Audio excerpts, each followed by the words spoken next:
Осінь, ще одна помаранчева річниця. Хто б тоді знав, з якого джерела ця криниця?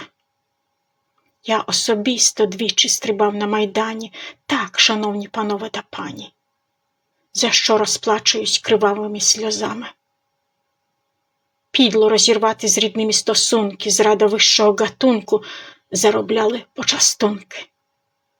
З ганьбою все кинувши під ноги, якось дивно до щастя прокладали дорогу.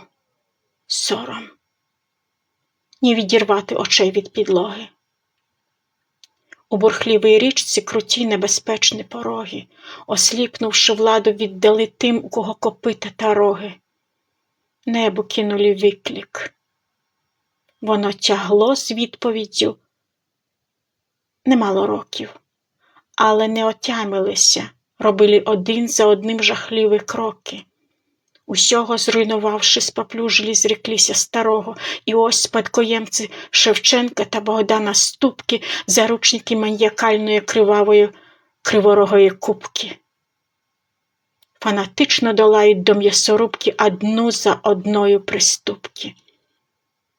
І вампір, побажавши крові 2 кубки, показав такі обійми та зубки.